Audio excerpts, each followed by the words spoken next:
September 8, 1943. The day Italy surrendered to the Allied forces and the world turned upside down. Across the United States, Italian-American communities erupted in complex celebrations, joy mixed with relief, mixed with fear for relatives still trapped in the chaos of a country changing sides mid-war. In prisoner of war camps from California to Florida, Italian soldiers who had fought for Mussolini now found themselves in an unprecedented position, no longer quite enemies but not yet allies. But in a remote facility outside San Antonio, Texas, something even more extraordinary was unfolding. When American commanders announced to a group of Italian women prisoners that arrangements were being made for their eventual return home, many of them responded with silence that spoke louder than words. Some even asked a question that stunned their captors: "What if we don't want to go back?" These weren't ordinary prisoners. They were members of various Italian auxiliary services, captured during the Allied invasion of North Africa as Mussolini's regime crumbled. Young women who had served fascist Italy in different capacities, now facing a choice that would define the rest of their lives. What could possibly make someone hesitate to return to their homeland, even when that homeland had switched to their captor's side? Before we discover what happened to these remarkable women, tell us where you're watching from in the comments below. Among the 42 Italian women held at the converted ranch facility in the Texas Hill Country, 3 would become central to this extraordinary story. 26-year-old Rosa Moretti had served as a military communications officer in Rome, the daughter of a postal worker who had raised her to believe that Mussolini would restore Italy to its ancient glory. She had operated radio equipment and decoded messages, proud to serve what she thought was her country's renaissance. Now standing under the relentless Texas sun, she wondered if she had ever really understood what she was serving at all. Her dark hair, once pinned in perfect regulation style, now fell more loosely around a face that had aged years in months. Lucia Giordano, 22 years old, had been one of the few women trained as a military mechanic in Milan. She could disassemble and repair vehicle engines with the precision of a surgeon, a skill that had made her valuable to the fascist military machine. Captured while maintaining a convoy of trucks retreating through Tunisia, she had expected execution or abuse. Instead, she found herself in this strange Texas compound where the sky stretched so wide it made her feel simultaneously insignificant and strangely liberated. Her hands, permanently stained with engine grease, trembled now not from fear but from uncertainty about what the future held. The story truly begins 3 months earlier, in June 1943, when the transport trucks rolled through the gates of what had once been the Mendoza family ranch. The 42 Italian women descended into Texas heat that felt nothing like the Mediterranean sun they knew. This was a dry, unforgiving heat that seemed to pull moisture from their skin and hope from their hearts. They wore remnants of their various auxiliary uniforms, some in the gray-green of military support services, others in the white and blue of medical corps, all of them dusty and worn from weeks of transport across an ocean and a continent. Their faces reflected a mixture of defiance, exhaustion, and barely concealed terror. They had been taught that Americans were barbaric cowboys who would show no mercy to captured enemies. Colonel James Crawford waited for them, a career military man in his late 40s whose silver temples and steady gaze suggested someone who had seen enough of war to have stopped glorifying it. He had requested this posting specifically, preferring the administrative challenges of managing a prisoner facility to the bloody realities of combat command. Beside him stood Carlos Mendoza, 60 years old, his weathered face telling the story of 3 generations working this land under the Texas Sunday. The government had requisitioned part of his ranch for the facility, and he had agreed to assist with its operation, though he harbored private doubts about the entire endeavor. His wife Elena stood slightly behind him, her dark eyes assessing the women with the practical concern of someone who understood what it meant to be far from home. The Italian women formed ragged lines as they departed the trucks, maintaining what military bearing they could muster despite their exhaustion. Rosa noticed immediately how different this landscape was from anything she had known. Rome was ancient stone and narrow streets, every inch of space claimed by millennia of human habitation. This Texas vista stretched endless and empty, broken only by scrub brush and distant mesas that shimmered in the heat. The scale of it felt wrong, disorienting, as if the land itself rejected the possibility of boundaries or borders. Lucia, stepping down beside her, whispered in Italian, "Where are we? This looks like the end of the world." Colonel Crawford addressed them through a translator, his words formal but not unkind. "You are prisoners of war under the protection of the Geneva Convention. You will be treated with the dignity that international law requires. You will work, you will follow facility rules, and you will be safe." The translator, a nervous young corporal who had studied Italian at university, stumbled over several phrases, but the basic message came through. What the women heard most clearly was the word safe, and they didn't know whether to believe it or to recognize it as the cruelest lie their captors could tell. But the tension went deeper than simple captors and captives. Among the 42 women, a bitter division already existed. Some remained fierce Mussolini loyalists, believing Italy's surrender was a temporary setback orchestrated by traitors. Others had secretly opposed fascism, but had been unable to voice dissent in a totalitarian state. Now, crammed together in this Texas prison, old arguments and new accusations simmered beneath forced cooperation. The first month passed in uncomfortable stalemate. The Italian women moved through their assigned duties with mechanical precision, cleaning barracks, working in the kitchen, maintaining the grounds. But they remained isolated, not just from their American captors but from each other. During meals, the fascist loyalists sat at one end of the dining hall, still believing in Il Duce's vision despite their current circumstances. At the other end sat those who whispered quietly about how the war had always been a mistake, how Mussolini had led Italy to ruin. Rosa found herself in the dangerous middle, no longer certain what she believed, but afraid to admit that uncertainty aloud. The silence between the groups felt heavier than the Texas heat. Carlos noticed things that others missed. It was a skill developed from decades of working with animals, reading the subtle language of posture and gesture that revealed what words concealed. He watched Rosa during the brief periods when prisoners were allowed outside the main compound. While other women huddled in small groups, arguing politics or weeping for lost families, Rosa stood alone at the fence, her eyes fixed on the horses in the distant corral. Her expression held something complex, a mixture of longing and fear that reminded Carlos of colts who wanted to run but had been broken too hard. He said nothing, simply noted the pattern and filed it away for future consideration.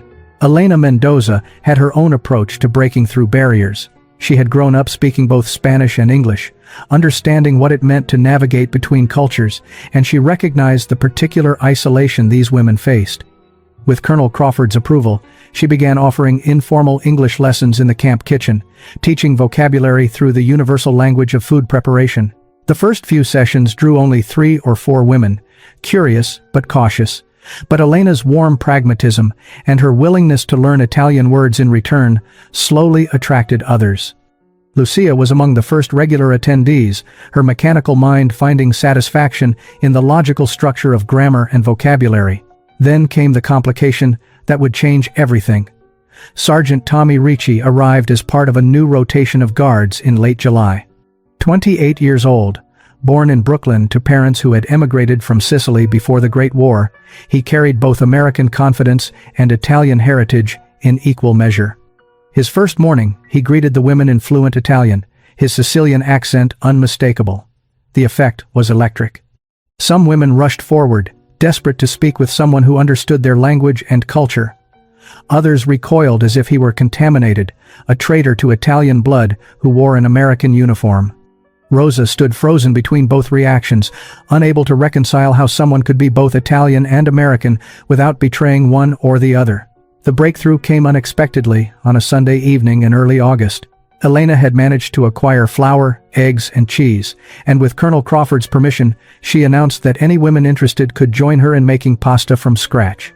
14 women appeared in the kitchen that evening, drawn by homesickness more than hunger. Elena demonstrated the technique her grandmother had taught her, forming a well in the flour, cracking eggs into the center, mixing with patient circular motions.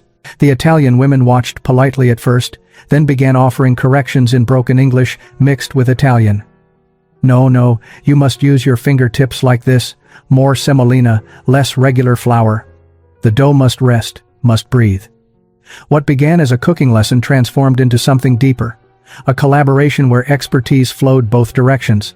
When they finally sat down to eat the imperfect but genuine pasta, tears flowed as freely as conversation. For a few hours, the dining hall stopped being a prison and became simply a place where women, far from home, shared a meal. Carlos chose the following Saturday to make his move. He appeared at the fence line where Rosa stood during the morning break, leading a gentle bay mare named Stella. He said nothing, simply stood there, holding the horse's lead rope, waiting. Rosa's hands gripped the wire fence until her knuckles turned white. In Rome, she had watched fascist cavalry parade through the streets, their horses symbols of power and intimidation. But this mare stood quietly, her dark eyes soft and curious, representing something entirely different. After a long moment, Rosa reached one trembling hand through the fence. Stella stepped forward and nuzzled her palm, breath warm against her skin. The connection sent something electric through Rosa's body, breaking through months of carefully maintained emotional armor. She began to cry, and Carlos simply stood there, giving her the dignity of her grief. The next morning, Carlos proposed to Colonel Crawford that interested prisoners be allowed to learn basic horsemanship. It serves multiple purposes, he argued: physical exercise, skill development, and therapeutic value. Crawford, who had been watching the women's psychological deterioration with growing concern, agreed to a trial program. 8 women volunteered initially, including Lucia and Bella, though notably not Rosa, who watched from a distance with an expression torn between desire and fear. Carlos began with the fundamentals, teaching them how to approach a horse, how to read its body language, how to communicate through touch and posture rather than force. For women who had spent months following orders and living under rigid control, the concept of partnership with an animal rather than domination was revelatory. Lucia discovered she had natural talent. Within 2 weeks, she was riding with confidence that surprised even Carlos. There was something about the mechanics of riding, the way your body had to work in harmony with the horse's movements, that spoke to her engineer's mind. More than that, sitting on horseback under the vast Texas sky, she felt a freedom she had never experienced in crowded Milan. Bella found different healing. She began volunteering to help care for the horses, cleaning hooves, treating minor injuries, applying the same gentle competence she had shown with human patients. The horses responded to her touch, calm and trusting, and in caring for them, she found purpose that transcended the shame of capture. September 8, 1943, arrived with news that shattered whatever fragile equilibrium the women had achieved. Italy had surrendered unconditionally to the Allied forces. Radio broadcasts crackled with the announcement, and the Italian women gathered around, trying to comprehend words that should have brought relief, but instead delivered devastation. Within hours, follow-up reports painted an even grimmer picture. German forces, anticipating the betrayal, had already begun occupying Italy. Nazi troops were pouring across the Alps, seizing control of Rome, Milan, Florence, Naples. The country that had been Germany's ally was now being treated as conquered enemy territory. Italy hadn't been liberated. It had become a battlefield where former allies turned into brutal occupiers. Rosa sat in the camp library, hands shaking as she read American newspaper accounts of Wehrmacht troops marching through Rome's ancient streets. The articles described how Italian soldiers, abandoned by their government's sudden surrender, faced impossible choices: join the resistance, surrender to Germans, or flee. Civilians were caught in the crossfire as partisan groups formed to fight the occupation, while fascist loyalists joined German forces to maintain control. Her neighborhood, the Trastevere district she had known since childhood, was now occupied territory. She tried to imagine German soldiers where Italian families had lived for generations, and the image made her physically ill. The news split the camp's Italian prisoners along new fault lines. The fascist loyalists raged at what they called betrayal, insisting that true Italians would fight alongside Germany against the Allied invaders. But many others felt something shift inside them, a loosening of certainty that had held them captive longer than any American prison. Lucia learned that Milan was being bombed by Allied aircraft trying to drive out German occupiers, the same factories where she had learned her trade, now legitimate military targets. The irony was crushing. She had been captured fighting against the Allies, and now the Allies were trying to liberate her homeland from the same Germans who had been Italy's supposed friends. Bella received a brief Red Cross message that left her sobbing in the chapel. Her family's hospital in Naples had been destroyed in fighting between German troops and Italian resistance fighters. Status of family? Unknown. The word unknown felt worse than confirmation of death, leaving her suspended in agonizing uncertainty. Sergeant Ricci found her there and sat quietly beside her, saying nothing because there was nothing to say. His presence, another Italian who understood the particular pain of watching your ancestral homeland tear itself apart, offered more comfort than any words could provide. What surprised the women was how their American captors responded to their anguish. Colonel Crawford authorized extra Red Cross messages, waiving normal restrictions. Elena organized the kitchen to prepare Italian comfort foods, imperfect but sincere attempts to provide cultural solace. Carlos suspended the writing program, understanding instinctively that grief needed space before healing could resume. Even guards who had maintained professional distance softened, offering quiet condolences in broken Italian phrases. October 1943 brought an identity crisis that cut deeper than any physical imprisonment. The Italian women were no longer enemy combatants in any meaningful sense. Italy had switched sides, now co-belligerents with the Allies against Germany.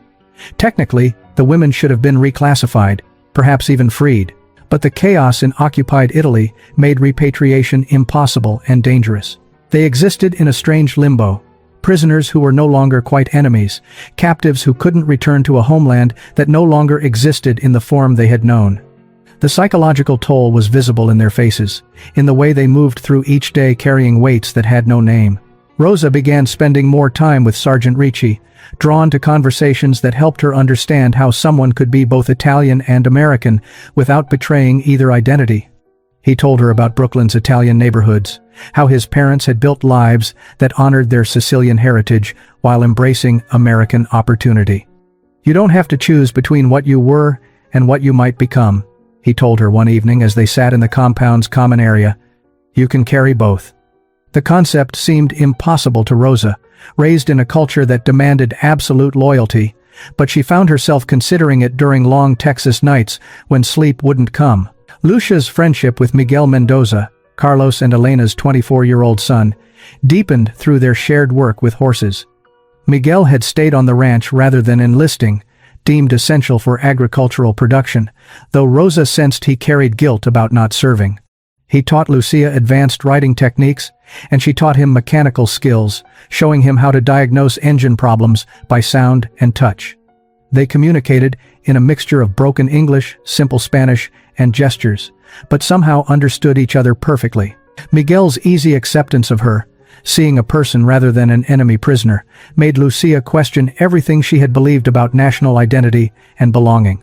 Bella found her calling working alongside Dr. William Mitchell, the camp's medical officer. He was initially skeptical of having a former enemy assist with medical duties, but her competence quickly earned his respect.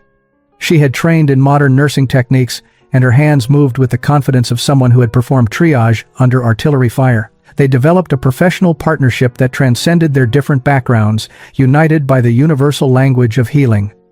"Doctor," Mitchell began teaching her American medical terminology and procedures, and she shared Italian approaches to patient care that emphasized family involvement and holistic treatment. Sarah Crawford, the colonel's wife, recognized that the women needed more than just survival. They needed community and purpose beyond their prisoner status. She organized weekly gatherings where Italian and American women could share traditions, teach each other songs, exchange recipes, and simply talk as equals, rather than as captors and captives. June 6, 1944. D-Day. Allied forces stormed the beaches of Normandy, beginning the liberation of Western Europe. For most Americans, the news brought hope that the war's end was finally within reach. For the Italian women in Texas, it brought a more complicated emotion. Liberation was advancing northward through Italy as well, Allied forces pushing German occupiers back kilometer by bloody kilometer. But liberation came at a devastating price. Reports from Italy described cities reduced to rubble, infrastructure destroyed, families scattered or dead, partisan executions, and brutal Nazi reprisals against civilians suspected of supporting the resistance. The Italy that would emerge from this war would be unrecognizable from the one they had left. Rosa received her Red Cross response in late June, and the news broke something inside her.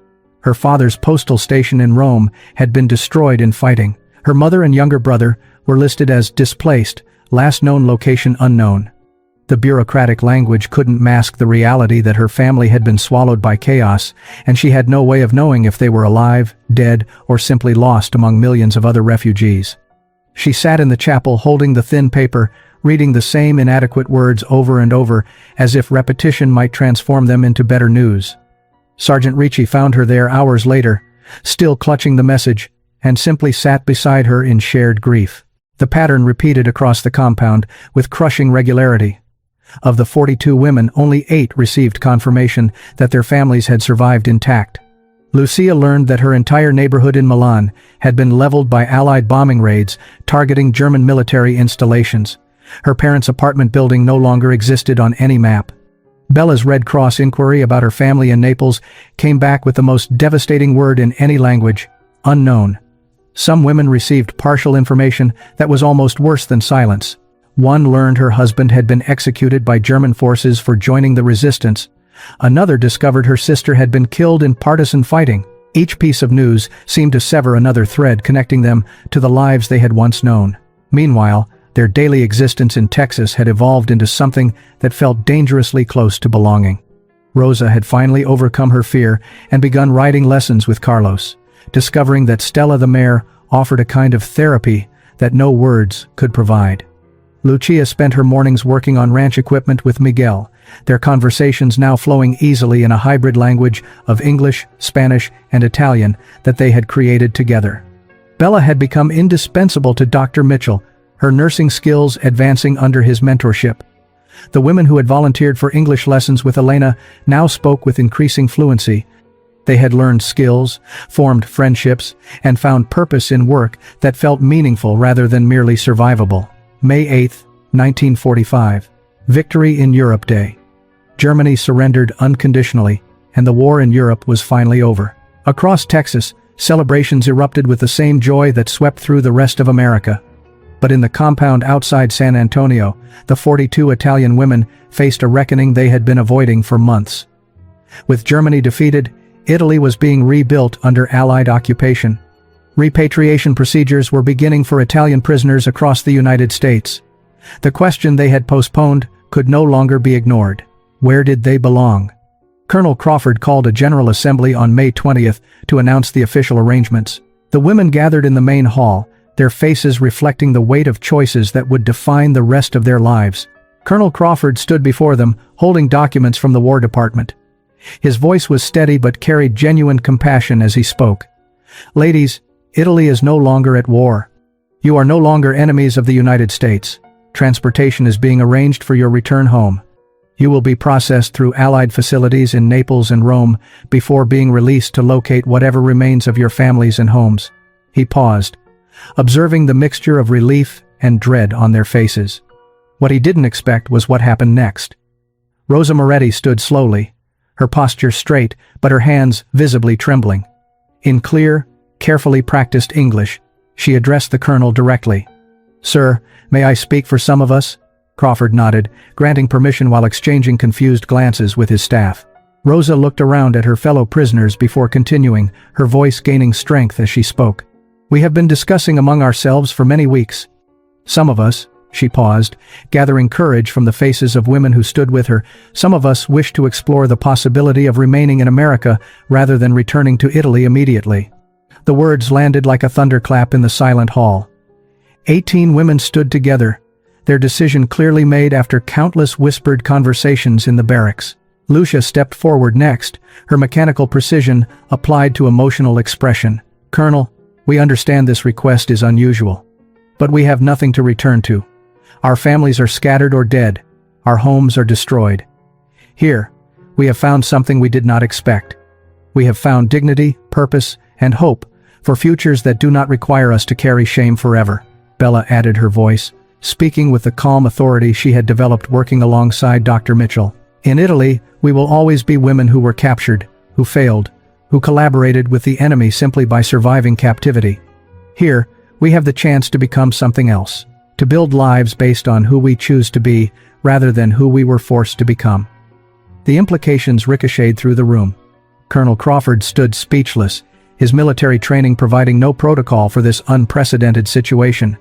But Carlos stepped forward instinctively, his weathered face reflecting deep emotion. Washington's response arrived in early June, bureaucratic but surprisingly flexible. The War Department would not prevent repatriation for any prisoner who wished to return immediately. However, given Italy's ongoing reconstruction and the documented destruction of many prisoners' homes, Those who wished to remain could be reclassified as displaced persons and processed for potential immigration status under existing refugee provisions. The decision meant the women would no longer be prisoners of war. The camp throughout the women's imprisonment organized his parish to sponsor the remaining women, finding housing and employment opportunities. But integration wasn't without obstacles. Some local residents remained hostile, unable or unwilling to see past the uniform to the person beneath. Anonymous letters appeared in the San Antonio Express, questioning why former fascists should receive special treatment when American boys were still dying in the Pacific. Yet for every voice of opposition, 3 more rose in support. 25 years later, in the autumn of 1970, Rosa Moretti Ricci stood before a gathering at the grand opening of the Italian-American Cultural Center in San Antonio. She was 51 years old now, silver threading through her dark hair, but her eyes carried the clear confidence of someone who had chosen her path and never regretted it. She had married Sergeant Tommy Ricci 15 years earlier, and together they had built a successful translation service that helped Italian immigrants navigate American systems. Their 3 children moved between cultures with an ease their mother had once thought impossible. Today, she had been asked to speak at the dedication ceremony, to tell the story that had become legendary in Texas but remained largely unknown beyond. Standing beside her on the platform was Lucia Mendoza, who had married Miguel 8 years after the war ended. Their horse therapy program, teaching traumatized veterans to heal through working with animals, had become a model replicated across the Southwest. She had taken everything Carlos taught her about horses and everything the war taught her about healing, creating something that honored both. In the audience sat Bella Romano Mitchell, who had married Dr.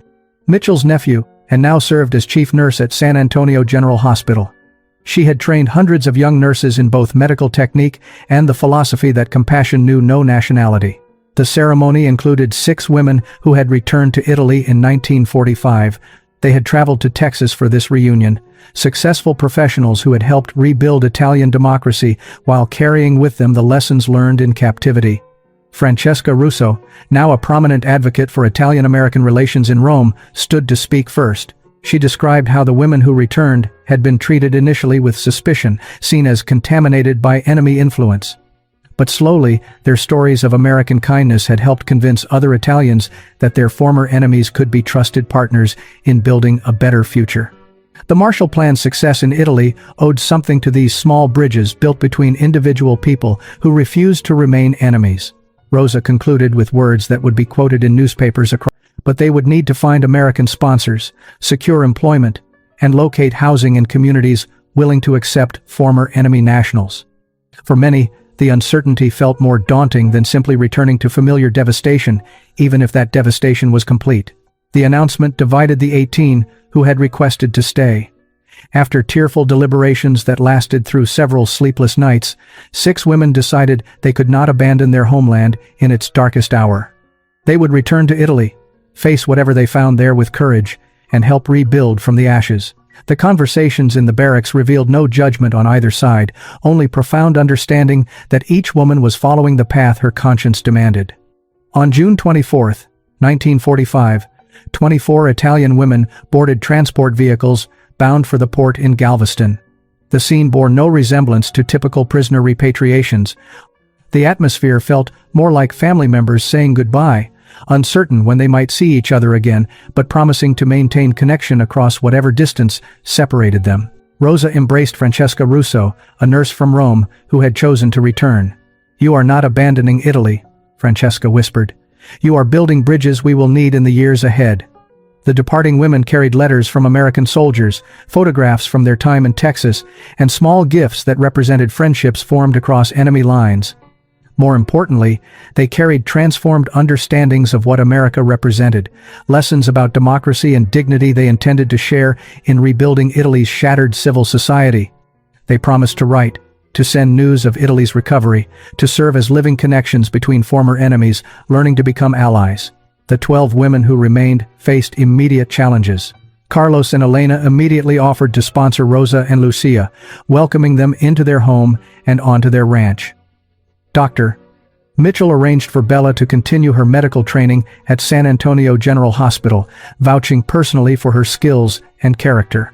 Sergeant Ricci's extended family in San Antonio, part of the large Italian-American community, stepped forward to sponsor 3 more women.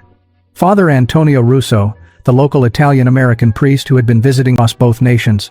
In her clear, accent-touched English, she addressed the mixed crowd of Italian-Americans and Anglo-Americans who had come to celebrate this cultural bridge. We came to Texas as prisoners of war, believing we knew what America represented. We discovered we knew nothing. We thought Americans would treat us with the same cruelty fascism had taught us to expect. Instead, we found cowboys who gave us saddles instead of chains, who taught us that freedom isn't something you're born into but something you choose every single day. 25 years ago, we made an impossible choice. Today, we understand it was the only choice that honored both where we came from and who we wanted to become.